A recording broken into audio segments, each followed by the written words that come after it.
Really excited to host the international VC panel. We earlier heard from the Pakistan-focused VCs.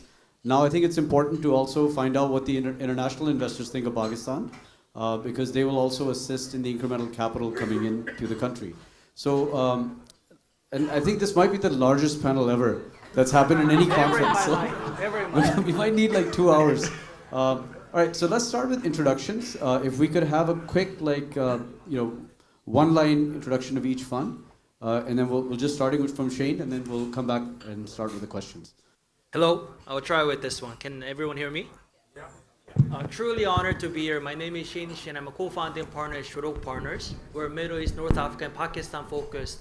We call a seed stage fund. So we invest in lead up from pre-seed up to Series A. And we have about 60 portfolio companies across the 6 offices. And we love Pakistan. I'm sure a lot of you know we have been extremely bullish since the 2018-19. It will continue to be so. Thank you. Hi all, pleasure to be here. Thank you very much. My name is Kirill. I'm co-founding partner of the new fund with the same LP, which with the same LP of RDP Global. So it's a 50 to 100 million fund. We started October 2021. We have 7 portfolio companies already, of which 5 in Pakistan. So we also love Pakistan. We are originally Russian, so we are pretty much resistible to any kind of turbulence. So we are absolutely fine. So that's why was my. We're seed to Series A investor. Typical average check around 2 million. Looking forward. Thank you. That's a tough intro to follow up. I'm also Russian, so I guess I can kind of put myself in that category. Nice to meet everyone. Thank you so much for the chance to be here. My name is Yana. I represent Alter Global, an early stage fund that invests pre-seed through Series A in emerging markets. For us, we define that as Latin America, Southeast Asia, Middle East, and Africa, including Pakistan. In Pakistan, we have 3 investments to date and are also very excited to continue investing into the ecosystem. So glad to be here. Thank you. I am neither Russian nor a VC fund, but I'm the founder of a company called MAGNiTT. We're effectively PitchBook or CB Insights for emerging markets, covering Africa, the Middle East, Pakistan, and Turkey, and soon to include Southeast Asia. Super, thanks. I'm Dave Nangle. I run VEF. We invest in fintech across emerging markets, stage agnostic. We've got 17 holdings in the portfolio, been doing it for 8 years, and we do everything from small seed checks up to large checks in big companies. We were early enough into Pakistan with Finja a few years back, and we've got 3 fintech holdings in that market, including Abby and Mahana, and we're always shopping. We do like Pakistan risk, and like my friends here, I spent 6 years in Russia, so the Russia-Pakistan links are strong. That's okay. I'm Kian Zandi, I'm managing partner of Sturgeon Capital. Effectively, early stage venture firm focused on frontier and emerging markets. Last year we made around 5 investments in the country and actually made a hire in the country to be leading our investment activities. Yeah, so again, really like Pakistan and an honor to be here. Hi everyone, Royale from Orbit Startups, SOSV. So at Orbit, we invest in software companies, early stage, both consumer internet as well as enterprise software across emerging and frontier market. So we invest through our fund, SOSV, which is a global multi-stage VC firm with about 1.5 billion under management. So Pakistan is one of our key market focus at Orbit. I think we have about 17, 18 active portfolios in Pakistan. And thanks to our friends at MAGNiTT, I'm happy to announce today, based on the deal count, rounds closed back in 2022, we are the most active international investor in Pakistan. Oh, wow. Well, I can't beat that record. My name is Junaid Duplessis. I'm the founder of Launch Africa Ventures. We are 2 years old. We're also the most active investor in Africa. We've invested in 131 companies. We represent in 21 different African countries, so we see ourselves as responsible frontier investors in Africa. We don't have a mandate to invest in Pakistan. Our focus is Africa, but we have helped Pakistani founders sort of do market expansion into the continent, and especially the links between Pakistan and Nigeria, because it's two similar markets. So if any of your startups wants to partner with markets in Africa, please contact us. You can. Okay, so earlier we heard from the local VCs about that they're still bullish on Pakistan. 2022 was a significant change globally for VC, a lot of other markets, but I think tech itself, I would call it almost like as the 2021 bubble, like the dot-com bubble, especially in crypto. But let's see what these guys have to think about frontier markets like Pakistan going forward in a high interest rates environment. So Jana, if I could start with you and then we'll go with everyone.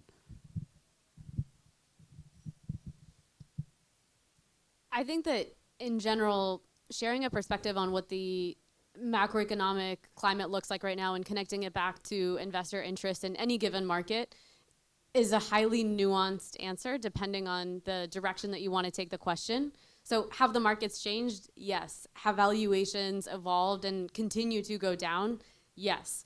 However, I think that if you are an early stage investor, as we are and a number of other investors on this panel are, and you're looking at a time horizon of 5 to 10 years of a potential exit, and you're backing founders that are unit economic focused from the get-go, it actually remains a strong economic opportunity to invest. And so we take that perspective and continue to write new checks into the emerging markets in which we invest, Pakistan included, as well as following on the companies that we've supported to date. So from my perspective, I think that the fundamentals of investing soundly remain true.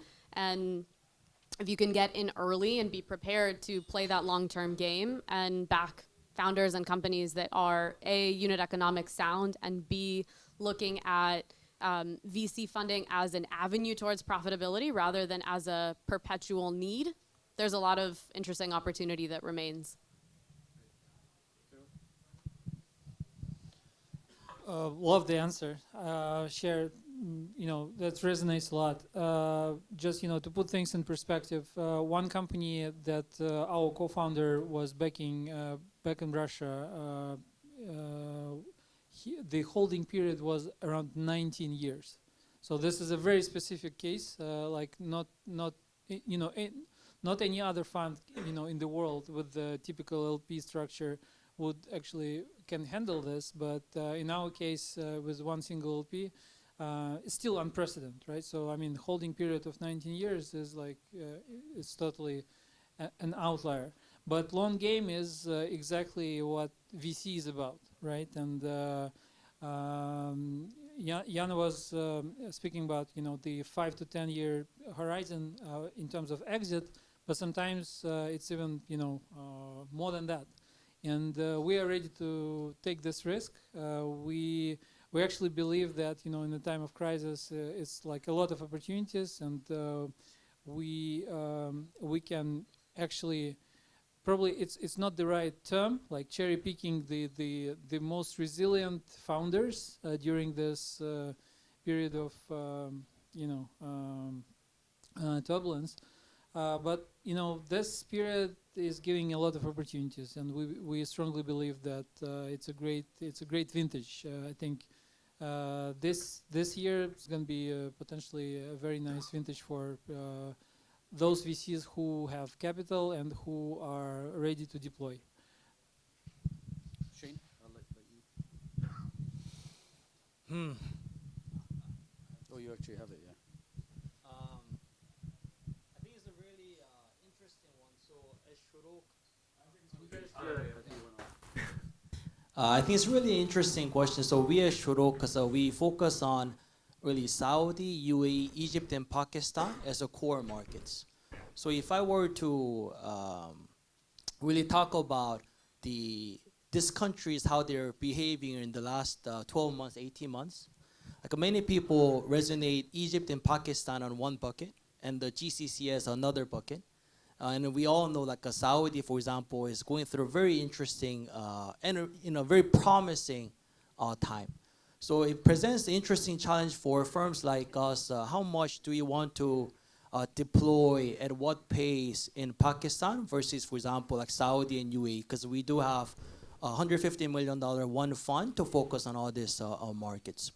So we are like led by Tina and Omar, who is from Pakistan, and myself. We're really always trying to deploy at least 30 to 40% of our fund in Pakistan because we love really the long-term potential of the Pakistan. However, what I do want to always highlight in the meetings like this, when people say the market is tough, I don't think we really calibrated how tough, especially on the expectations. Right? I think everyone knows, oh, I need to reduce my burn, I need to perhaps fundraise. But at the end, we at Shorooq, we see about 3,000 companies a year, and we meet about 1,500. And I think good portion of that comes from Pakistan. Still, I think founders and investors like us, we still didn't really calibrate the toughness, the difficulty of fundraising, but also for the long-term potential. 5 years from now, look, Pakistan, we have really seen a huge upside in the last 5 years. I think all of us are living testimony. We didn't invest in Pakistan before this period. Right? I think there's a lot of optimism going in. However, we still do need to calibrate the difficulty, which I think is a good discussion we should have, perhaps for the future. Junaid, if you could go next and then just pass the mic over. Phil, at the end, I'd also want you to give data points from MAGNiTT 2021 versus 2022. Yeah, so my view is pretty similar, except we talk about high inflationary, high interest rate environments. I actually don't know what a low interest rate, low inflation environment is. I've never built a business. When I built my first property, when I was a youngster, I paid a mortgage rate of 19%, right? So for me, anything lower than that is a bargain. The point being is that our businesses, Africa, emerging markets, we've built these businesses in tough environments, right? Just because the West has got a little hiccup doesn't mean that the whole world has got a disease now, right? So we have built resilient businesses, and then we continue to invest in those resilient businesses. The other thing about emerging markets is founders are solving real world problems. We are not trying to do asteroid mining right now. We are really trying to get our grandmother some fintech so she can buy food at the market, get transport and logistics, get healthcare, and those are issues that's going to see through cycles. So as an investor, you have to have a long-term view. You have to be able to help founders solve real-world problems that will that they're solving on their doorstep, that is good for the societies that they live in. Yes, there are other things that we have to focus on that is really affecting us. Climate change, all of those things that are forward-looking. But actually in emerging markets, it's the issues of today that we need to solve to grow a better society. So high inflation, high interest rate, we're used to it. We'll see another cycle in the next 5 years. The world is changing. We're seeing these cycles even shorter these days. But in emerging markets, often governments have failed to do the services and build the infrastructure. And this is with the new generation of technology solving a lot of these problems. So why aren't we not supporting those companies? And we as investors, we should continue to do so. Yeah, so as Others has mentioned, as an early stage investor, we really have the generosity of time. We're in it for the long haul and patience. Yana, Shane have mentioned about, what happens on the macro level. And one thing that we have observed in the past year or so that for us was phenomenal was, so we work really closely with our portfolio companies to go fundraise, to help them fundraise.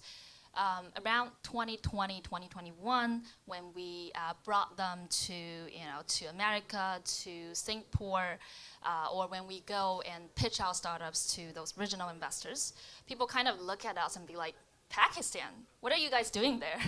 What is there? And in the past year, and less so, we found ourselves don't need to justify why we look at Pakistan as a market. When we pitch companies, when we brought companies to the fundraising journey, we can go directly to, okay, this is a business. what about the business? And I think that is a phenomenal change in how international investors are looking at Pakistan market, and I think that underpins a long-term confidence about the market. And we do believe the funding gap between Pakistan and the rest of the MENA region will close and will continue to be closing. No, I think to echo the number of panelists of what we said, I mean, for us, it's the situation is a bit different. Similar to a lot of people here, we're committed to investing in frontier and emerging markets. And I think what that commitment means is understanding the reality of what these markets entail. That is, if you're investing over a 10-year fund cycle, I guess in Kiril's case a bit longer, nothing is linear, so you have to expect going in that there's going to be volatility on a global macro level, on a local country level. And I think the core of the thesis is not necessarily that anyone is investing on the bet that GDP will go up, or kind of there's going to be this hockey stick effect on GDP, or this macro kind of positive dynamic. You're basically going and expecting macro shocks. But what you're really betting on is sections of the markets and segments of the market digitalizing over a period of time. And what that implies is that, as you said, you're building businesses that are solving real-world problems. And actually, very rarely do you have a demand-side issue. So you find companies that actually have the ability to grow revenue. And what it really is a function of is the ability of that team to execute through the cycle, as they manage their liquidity, as they manage their runway, how they go about fundraising. The other different dynamic, I think, in markets like Pakistan is in quite a lot of segments, there's not actually an intensity of competition. Right? So, for example, if you are operating in the US, you have 5 companies that are all well-funded. If I slow down my growth, someone else will come and take my market share away from you. So from a game theory perspective, it's a very different way of operating. But if you have 1 or 2 competitors, no one is putting a gun to anyone's head to say, grow 3x, 4x every single year. You can kind of ramp that down and calibrate it accordingly. So I think the story of investing in these markets and the story of what the great founders are doing is that ability to calibrate through an understanding of what the market reality is, but recognizing that that long-term opportunity still stands. Right? No, thanks. It's actually very good points, because we're all dedicated emerging market investors in fintech and broader sectors. So we're in the space. From our side, we do fintech and EM, and we don't try and get too clever with macro and politics in any single country, because if we're not in Pakistan, we're in Egypt. If we're not in Egypt, we're in Brazil. And these countries are doing their own levels of chaos, whether it's political, macro, or everything in between.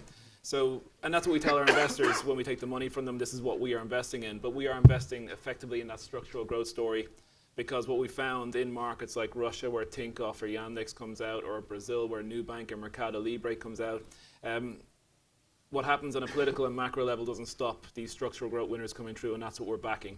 I guess like Kirill, we actually have a permanent capital vehicle, so we're forever money. We literally don't have to give it back. And sometimes you need forever money in investments in places like Pakistan. And I guess what we've done with Pakistan, just from an internal mandate, and what hasn't changed this year versus last year, is we've gone low and grow. We've gone early stage. We're stage agnostic, but we've gone early. But we think quality companies, quality founders, and build up from there at this stage of the company's development. Great. So I'm going to do something a little bit different. I'm going to give the 5 predictions that we see for the emerging markets in the next year based on data. So I'll give you data for each of them. Valuations that we're now tracking on the platform across the whole of the region. 5 of the 7 most funded geographies saw median deal size lower at Q4 than Q1. So clearly, as an indication of valuations across all of the regions, they're likely to drop to pre-pandemic levels this year. As a result of that, there's 2 further predictions that we see. Last year was a record year of M&A across the whole emerging venture market space, so covering Africa, Middle East, Pakistan, and Turkey. We expect that trend to continue into this year. Now, the challenge will be how many of them are exits of returns for investors and how many of them are as a result of consolidation. There was a question earlier on how many exits we're seeing here in the region. We did a very quick calculation. There were 420 exits that took place across the whole of those regions, with 6,000 investments having taken place in the same 5-year time period. That's about 6% of deals that potentially had exits. If you do the same using an international platform, there's about 25%. So clearly we're lagging behind what's happening in the mature markets, but again, many people are highlighting the point that vintages have only been 2, 3, 4, 5 years in the making. The third that we're seeing anecdotally, but also through the data, is that investors are clearly focusing on $1 to $5 million in terms of investment rounds, avoiding very early stage investments because of the risks associated with them. And there is a clear drop off of investments at late stage because of the liquidity crunch that we're seeing, interest rates, and the interest in the region. However, the sweet spot with valuations dropping to levels pre-pandemic are becoming a lot more interesting for investors, specifically for companies that have product market fit. So that's the third one that we expect to continue. Fourth, 50% of investment in Africa was from the USA, 45% in the MENA region was from the USA. We expect and believe that Southeast Asia interest in the region, specifically driven by the geopolitics, the removal of many of the restrictions from COVID, is going to see a flurry of activity and capital coming from Singapore, China, Japan, in the interest either in Africa or the Middle East, which will then have network effects into the rest of the emerging market space. So we expect that concentration from the US is likely to go towards Southeast Asia. And the final one, I think that's 5. So I'll leave it there. Let's call it I was going to 5. say that, I think that was 5. So also from a mic split perspective, Phil, I think give your mic to Dave, and then we'll use that mic from Dave onwards to that side, and I'll send my mic over to you guys. So I think a lot of founders in this room, there's a lot of nervousness in general, since we're in a different environment, in the types of investments that funds are going to invest in. So we saw themes, especially post the pandemic, quick commerce and groceries emerge. Then we saw like effectively a pummeling into buy now, pay later. Then B2B became really hot. So I guess the question is, has your fund strategy changed at all in this new paradigm? And I think part of that was already answered from a long-term perspective, but I'm more curious on the short term, on unit economics, and do founders have to show profitability? Because some models were never geared for it, and it was going to take many, many years as you're doing your proof of concept. And then just what are you looking to invest in a country like Pakistan right now? When I want to get specific, not just fintech, like within fintech, what if you're a fund only invest in fintech, what type of deals you're looking at? So I'll give you examples of like ledger plays, for example, buy now, pay later in fintech. Is that still attractive versus B2B lending plays? So Dave, if we could start with you since you're a fintech investor, and then we'll move on to everyone. Yeah, no, thanks. Like I'm the right and the wrong person to ask that question because we have anti-FOMO. So whenever anything comes along that's hot, we get allergic to it very quick.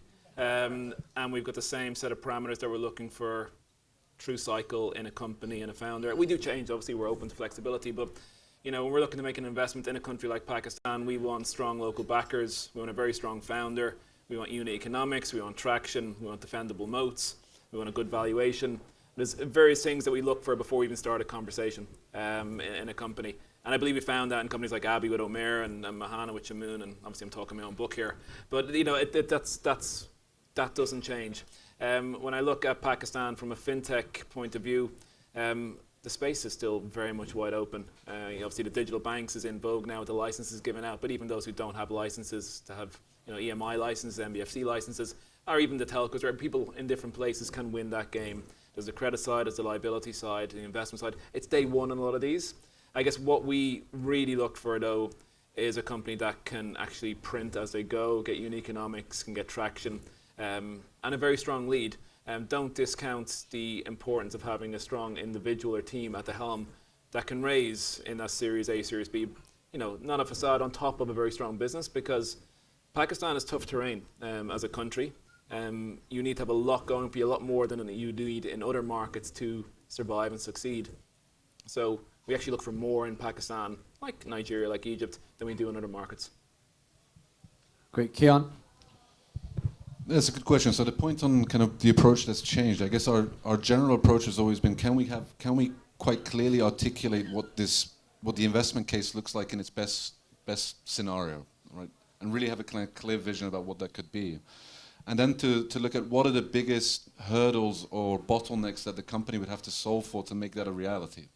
And to what extent the management team have visibility and an understanding of how they could de-risk those big bottlenecks or hurdles as time goes by. I guess the thing that we have to add on as a filter or layer when we're thinking about the market as it is today is basically underwriting the next 18 months much more tightly, right? So we specifically look at what is the runway the company has today. If they're closing a funding round, what runway does it extend for them?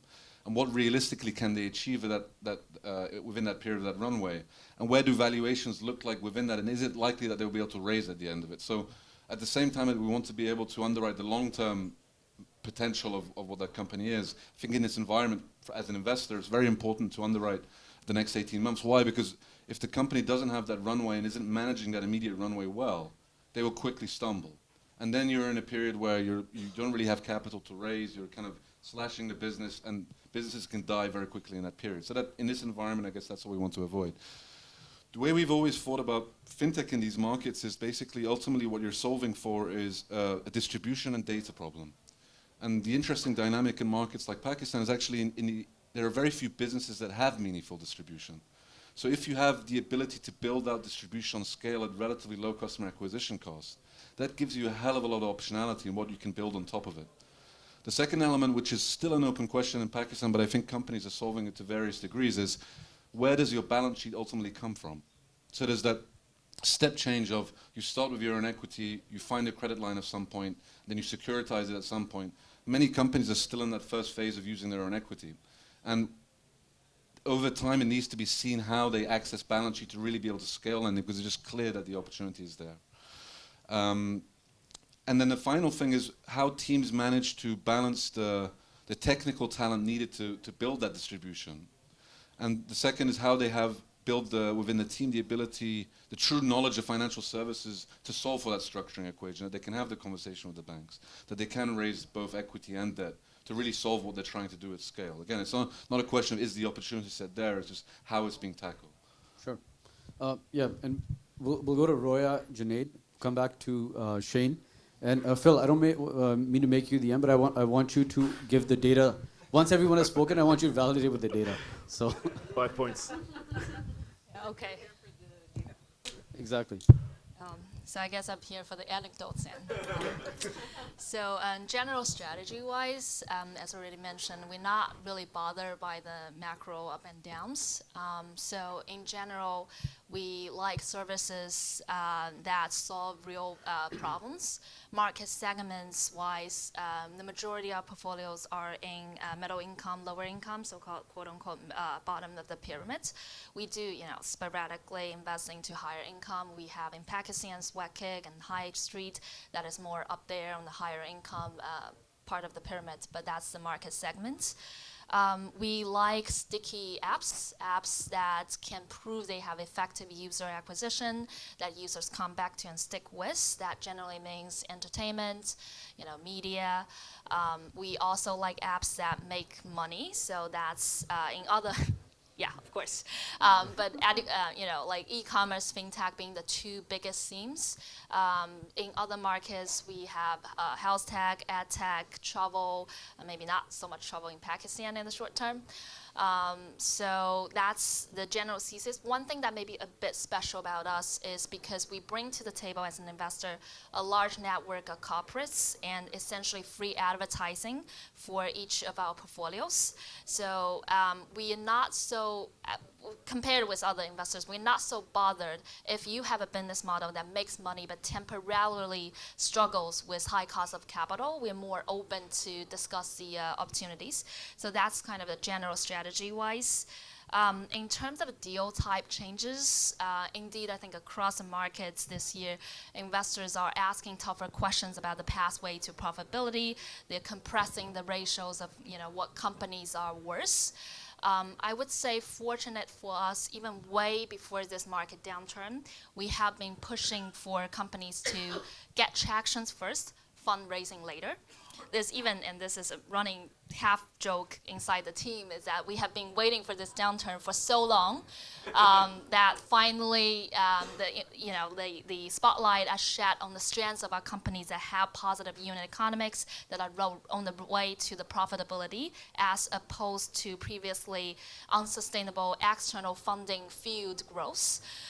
We have seen in the past year some of our companies successfully closing the rounds if they execute execute, traction first, fundraising later strategy well.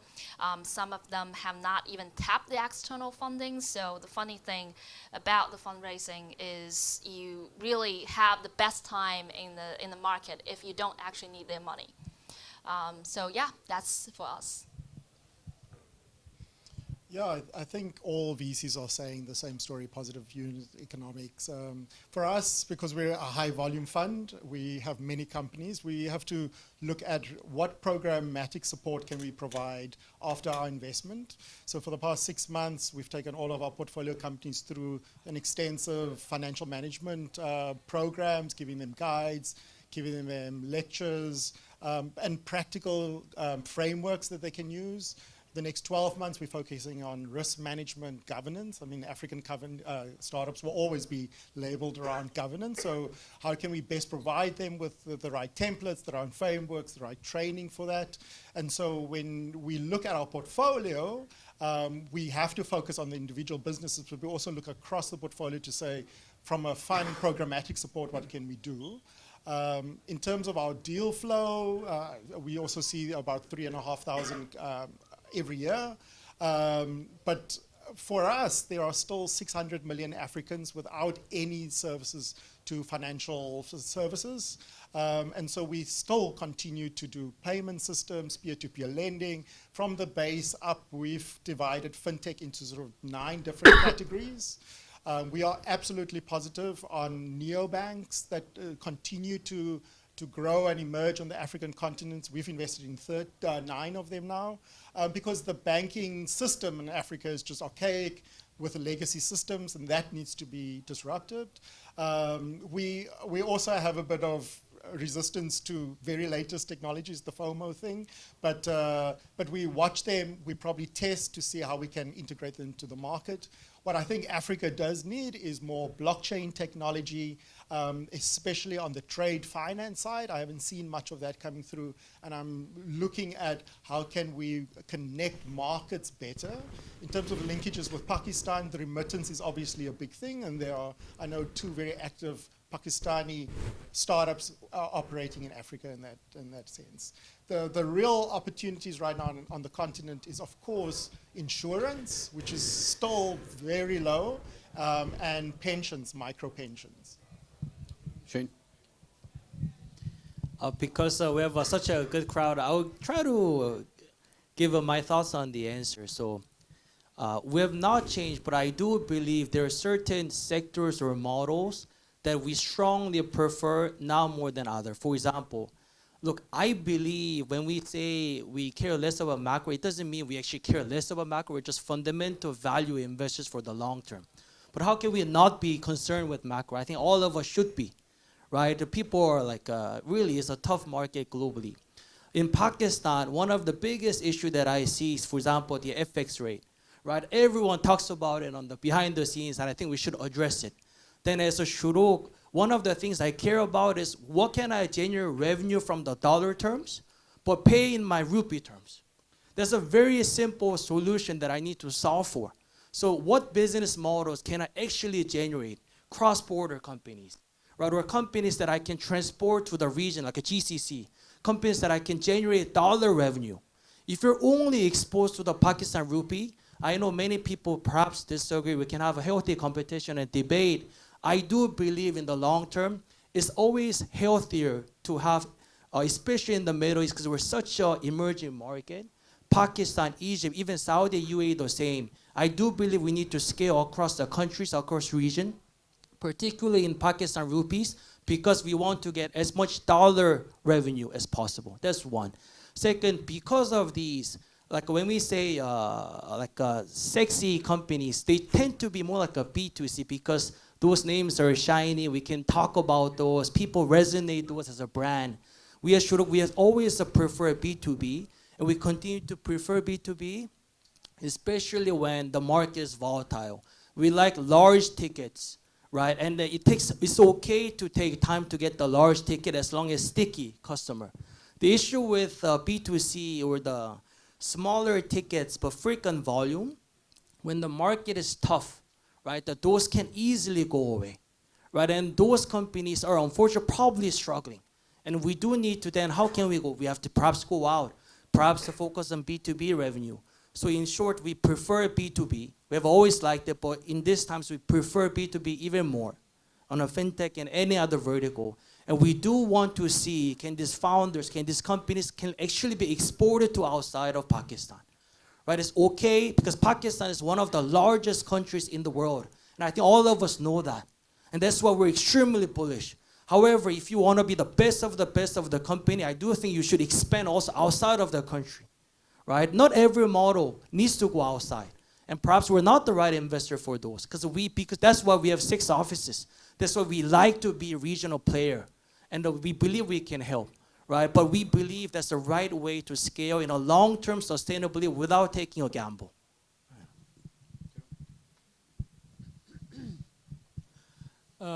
Nothing really to add, but maybe I'll go to the real basics of the VCs. So for us, it's most important that we invest in people. So exceptional talent, exceptional founders is basically what we are hunting for.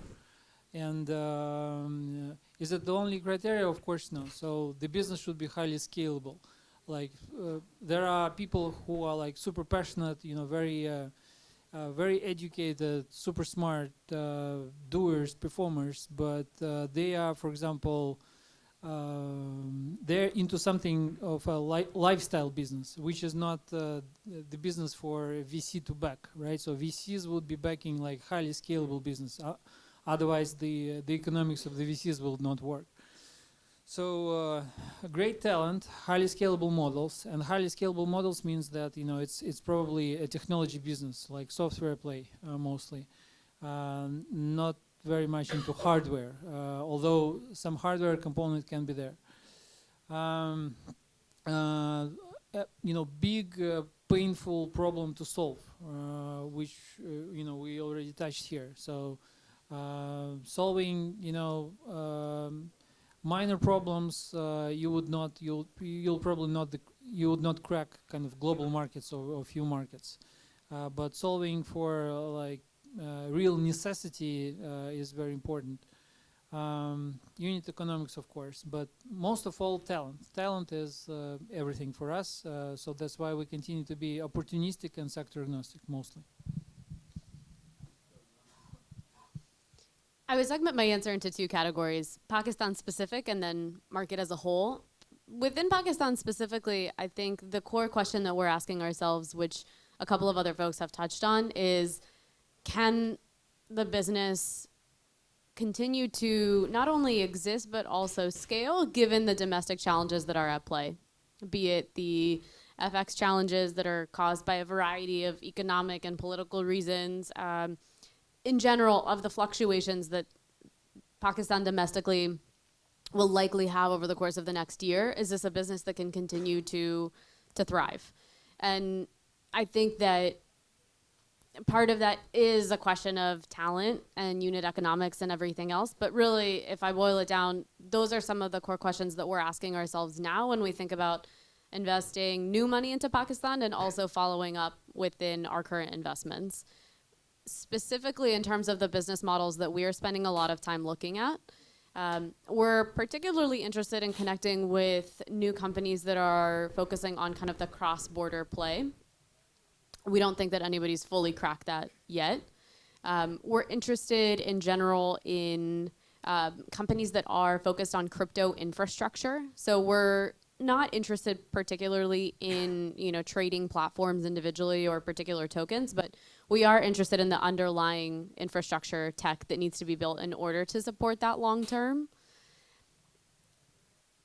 Others will come to mind, but if anybody's building something, I would love to speak with you. And I think I just want to echo what Kiril said before about VC as an industry, because I do think that's really important here. Not every business needs to be VC backed, and not every business needs to necessarily be, a $10 billion success either. I think there are incredible businesses to be built across different categories and sizes, and I think it is just important to note that in the context of VC, because we are a business that will statistically be successful based on our outliers, we are looking for the opportunities that have at least the potential for that level of scale. It doesn't make them necessarily better or worse than anything else. It's just what's specific to our industry and the economics at play.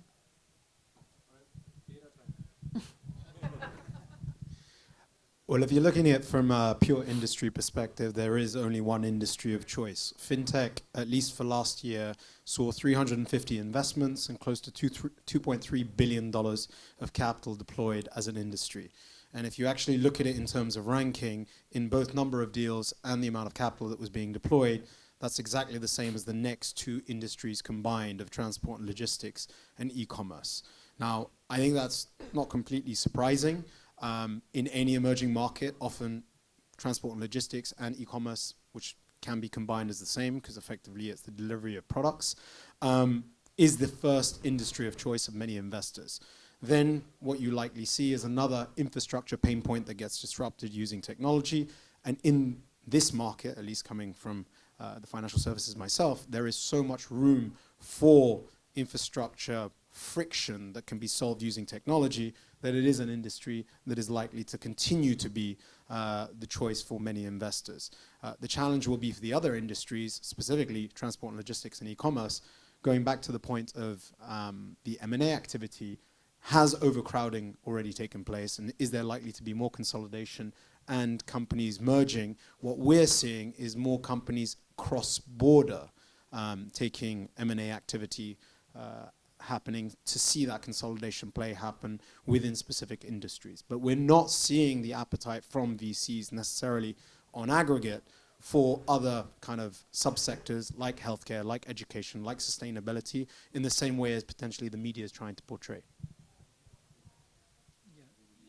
If I can add something here, so just not arguing, but I've seen. So I lived in India for more than 6 years, and I've seen different stages of the market in India, and it's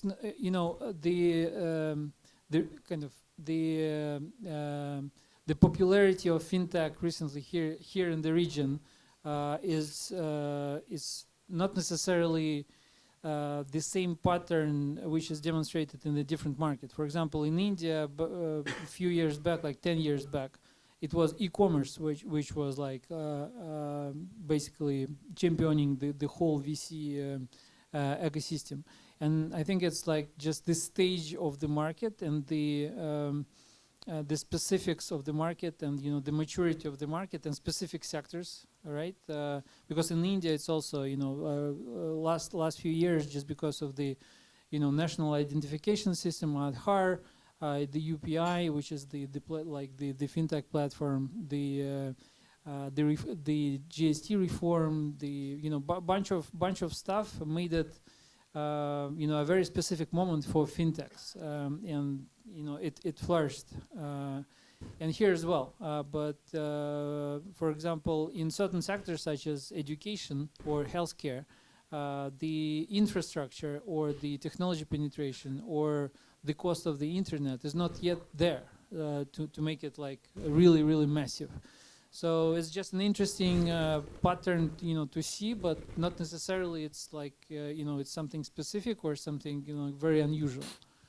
So just a comment. No, thank you. So, yeah, I think if I had to sum it up in words that I heard, there's patience, long-term mandate. There's effectively, well, it would come in mandate, but it was like you have to deploy capital. So it seems like everybody's well capitalized. I did hear FX risk, and I do think that is a serious concern for Pakistan. But to answer that question to some extent, that devaluation this cycle is effectively the Fed raising aggressively. And so devaluation was much harsher, just like when they did in 2017. We saw that. But if we've at least factored in a 10% devaluation per year in Pakistan going forward. If you look at the penetration in Pakistan, you still will have at least 70 to 80% growth in a year in these companies. So you're just shaving off 10% in IRR. So it's not, we can make it in the long run. But what I'm going to do is I think everyone's eager, given that we have about 15 minutes left.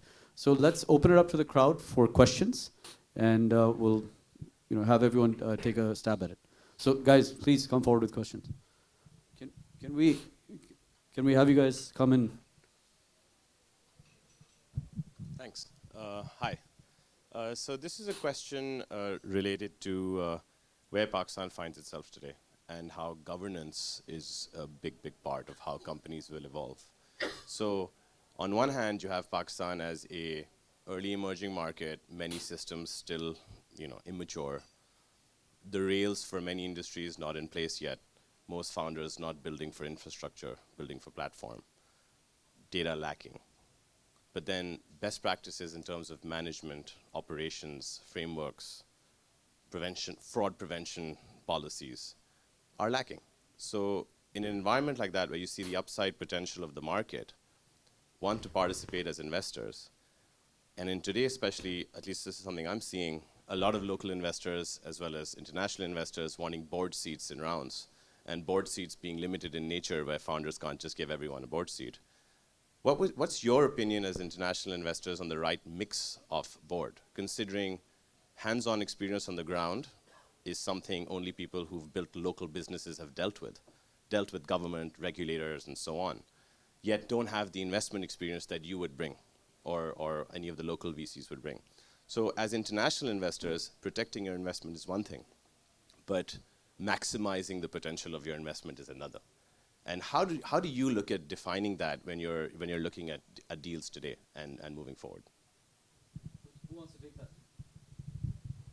I'll give it a go. So I guess one way to think about it is what is it that a VC investor ultimately is looking to achieve is basically an exit in some form or manner at some point in time. That's not to say that the VCs should push a company to sell. The VC itself has to optimize for its own exit, however it may come.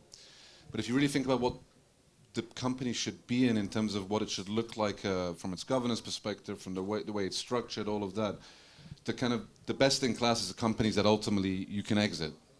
So if you take that as the point where you need to get to and work back, the job of the VC is it's interacting with the broader ecosystem much more than the company is, from investors, from potential acquirers, from strategics, from financial investors to private equity investors. The job of the VC is to communicate that in some form or manner for the company to be able to implement over a period of time. And the beauty of VC is what? Is that you have different funding rounds. So there's an ultimate test case, right? You will speak to a handful of investors. If they also believe that you are structured and set up in that manner that you're talking about, which they will invest. If they see that it's not, they won't. And you can quickly kind of gauge that from a few conversations and when you access a data room, right? The important point, I think, in countries like Pakistan as well is local on-the-ground presence. So you had a period over the past few years where you had a handful of investors come in that probably never even came to the country. But it's very important to understand the reality of what that company is doing on the ground and the local nuances of the industry that it's operating in. So I think on-the-ground due diligence, true interaction with the company, not to burden them with what, but to kind of set them up for being able to raise capital over time and ultimately, in the best case, to kind of exit, is the job of the VC investor. Right? And that balance between being that voice in their area and not overburdening them is basically how a good VC would operate, I would say.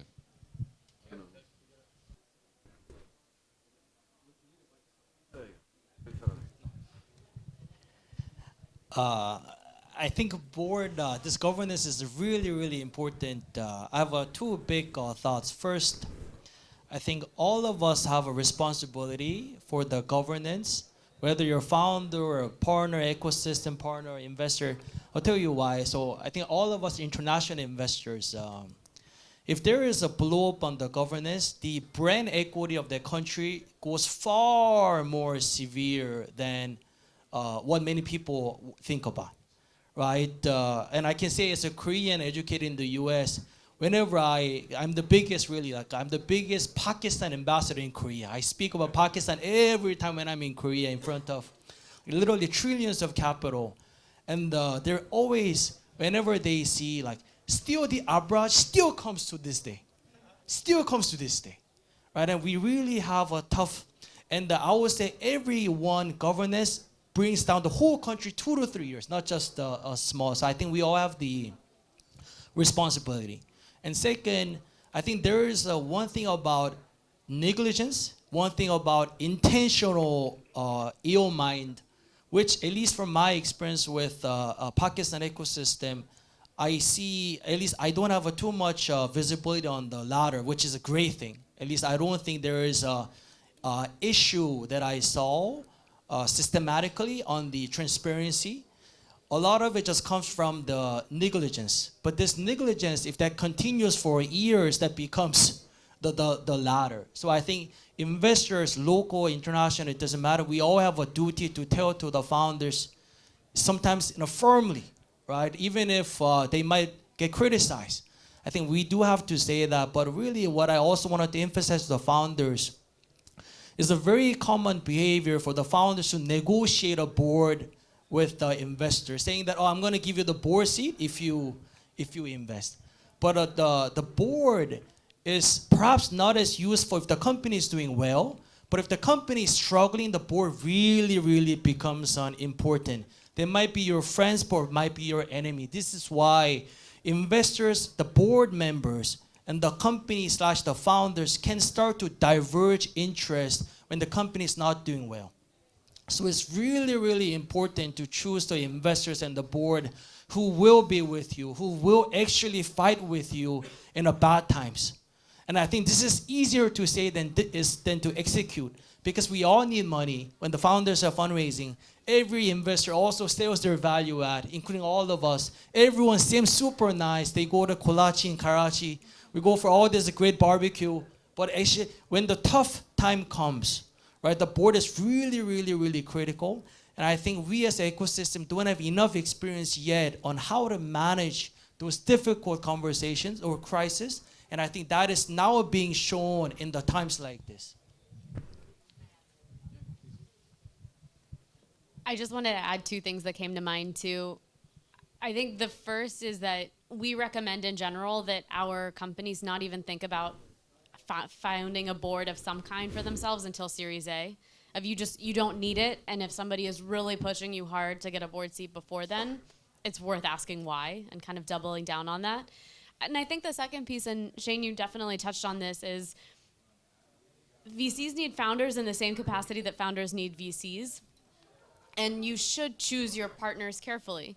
And I think I would want every founder to look at the people that they choose as their VCs as people that they can call when it's a great day and they have some good news to share, and people that they can call when it's 2 in the morning and the sky is falling and they just really need somebody that they can be honest and vulnerable with and get true feedback and constructive criticism in some cases and advice.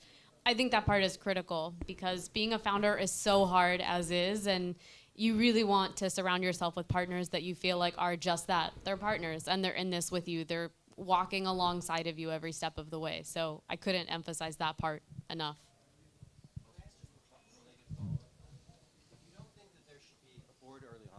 If you don't think there should be a board early on, which I completely agree with you, do you see a relationship between the quality of the monthly or quarterly reporting that you get from your companies and the ultimate company performance? Not necessarily.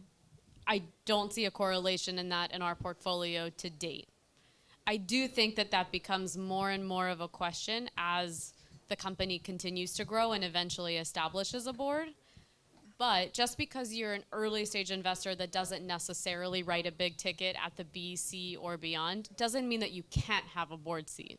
You simply might not be on it as early, but you could still join later on. And the flip side is also, if you're the kind of investor that I think has genuinely added value to your companies over time, and your companies perceive you as such, then they will make sure that you are receiving as much information as anybody on their board and have as much of a voice in the direction that the company takes as someone on their board, even if technically you aren't.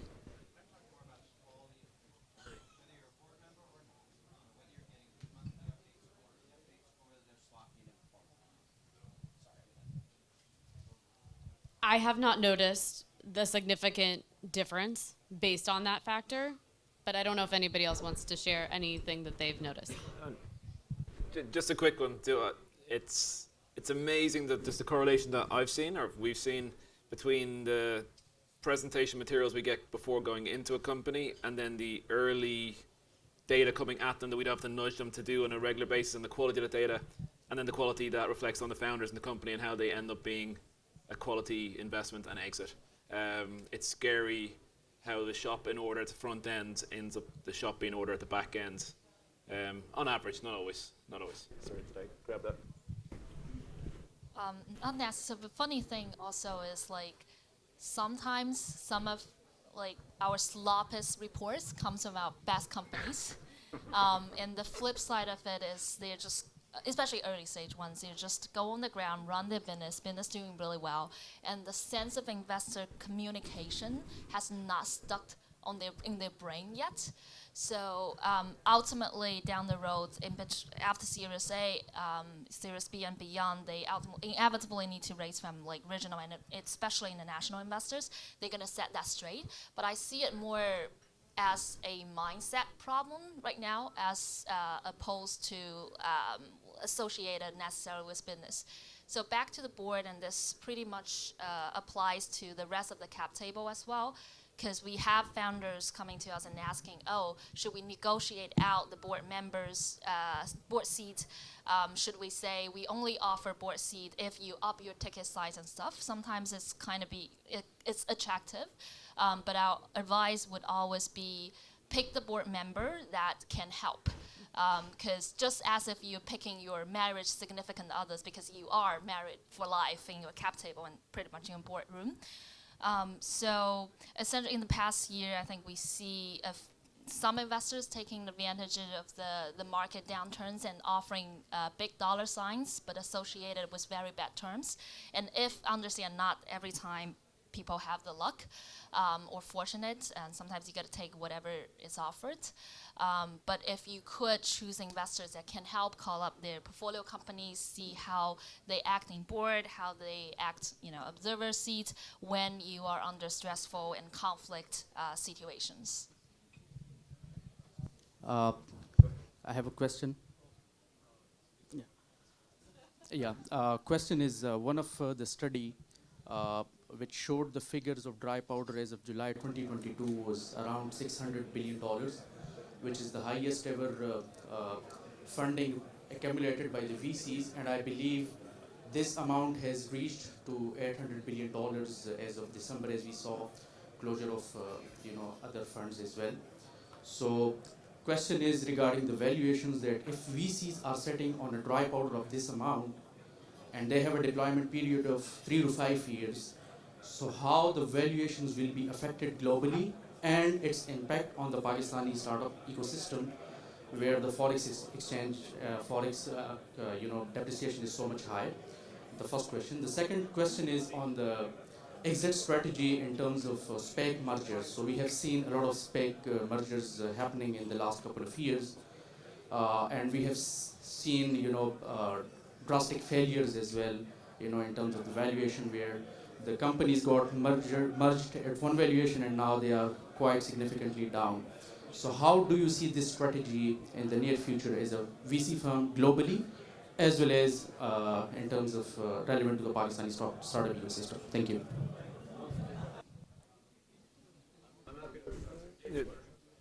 Yeah, just a quick one I'll pass on. But I think valuations are simple, irrespective of the dry powder on the sidelines. Companies who raised 12 and 24 months ago in a different universe at different public sector multiples and premiums to them. There was a premium for growth, a premium for privates. We live in a new world. Those valuations are down. Companies doing flat to down rounds is normal. Companies not raising and dying is normal. That's where we're at, and that's the new base. Albeit that dry powder on the side may start to put to work and come in and work us back up from there. There'll always be anomalies with quality companies doing up rounds and all that kind of stuff, but valuations are, public markets rule the roost in what happens in the private, at least to do today, and we're in a whole new multiple paradigm within all aspects of new economy and tech. Next one thing, and then SPACs I think are a thing of the past for now. So.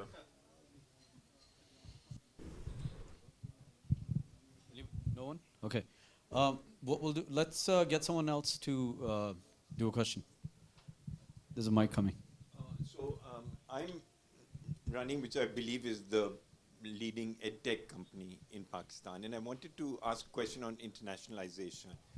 2 years ago, we had some conversations with VCs. It didn't go anywhere, and they said, because you're doing some international stuff and some Pakistan stuff. Now we're growing Pakistan, but because rupee has fallen, now 40% of our revenue comes from international. But it's tough to manage both. We want to continue our dominant position and expand the market because that's our mission, and that's where we have real dominance. On the other hand, we have to, get this dollar revenue in, so we are being very selective on how we go. Any thoughts on what you like to see as internationalization strategies, how quickly they should come in, what role they should play in the lifeline of a company? Who wants to take that? I can't comment. He's a portfolio company. So. I definitely have a go. That's sure. Sorry, I'm hugging the mic, but I've got strong views, and you should be very careful asking us what we think you should do because we'll all have different opinions, and we don't, and we'd be running your company if we knew what we were doing. We just give capital. But from our philosophy point of view, we love people focusing on our home markets. We love one single scale market, one single scale product, and we love focus, getting that right. Rupee up, rupee down, I don't care. I care, but you know what I mean. And then internationalization, going beyond your core market, as and when you've nailed the core. Now, there's anomalies to everything, don't get me wrong, but we love that idea of focus before you go out. And you ask some VCs, they love expansion and arrows. You ask others, they like focusing internally. So it's a bit dangerous to ask us our opinions, but Pakistan, if you've got long duration, if it is paying the bills, focus on that is something that we definitely have biases towards, but that's just us.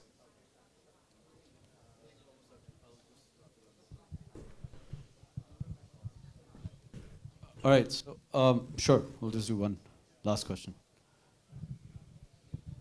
Hi guys, quickest question of the conference. If you would be asked to name top 3 industries in Pakistan in current times, what they would be, just generally? Top 3 in terms of? In terms of startups to look for, in terms of projects, areas? Industries, areas, yes. Who wants to take it? Kian, you want to take this? Thank you. So we have quite a few companies in Pakistan and the region. We like SME lending space in general. So we believe. So if I think about the summary of our activities in Shorooq in Pakistan, generally comes around anything that touches the MSMEs or SMEs, empowering them has been a big part of our focus, and we believe in that space. When any frontier markets grows up, yes, the top, let's say, on the demography, they always do well. But still, the massive 220 million population, this 160 to 180 million population, we want to give them more options. We want to empower them more. So we generally like that MSME, SME lending space. And anything on digitalization of the banks on those, that's what we like, open banking space. We like a credit card issuance space. We like all those, because I don't know if we have a banking people here. I heard it's quite broken, right? I believe so. It's very difficult space. So if you really think about the tasks that we and the individuals, but more importantly, what the businesses perform with the banks, any disruption on that, I'm quite bullish. And generally, easiest way to generate revenue, build scale is through those lending. That's why, unfortunately, every fintech kind of converges to lending. And I see problems on that too. But generally, that's what I think.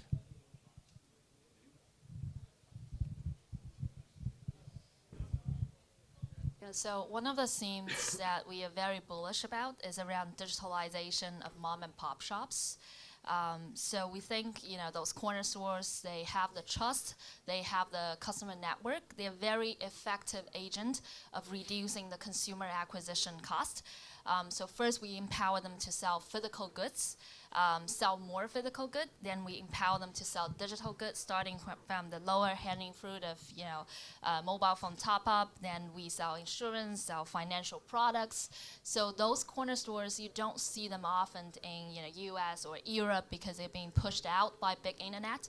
So what we are trying to do at Orbit is this. Happy to talk more on the sideline of the meeting. Is the free advertising in exchange for revenue shares. So each of the corner stores becomes our agents, reach out to the customers, get a percentage of the revenue shares, and not being pushed out to the pushed out by the big internets. And because they're valuable, agents in the local community, and they have always been there. So that's kind of our general thesis in frontier and emerging markets. Maybe just I think it's difficult to pinpoint a specific industry or business model. I think it's clear when you look at a country like Pakistan, there are basically two segments where the opportunity sits. It's the consumer and SMEs, because they're a large part of GDP that are really unaddressed. The question really is, in our mind, is to be sector agnostic, but really understand. And if you look at what the balance sheets of each of those SMEs or individuals looks like, there's a lot to be captured there, right? From transactions, from education, from agriculture to lending. The question is, which is the business model that has the understanding of how to build out that distribution to capture at a relatively attractive cost? And there's 100 ways you can go about it. And two, what is the OPEX that is needed to support that, so that the totality of that package works well from a unit economics perspective, and they can move up the product structure to kind of take more and more share of wallet. So I think it's difficult, at least in our minds, maybe we're not smart enough to pinpoint a specific industry, but it's really across those vectors that we think about how to look at a market like Pakistan.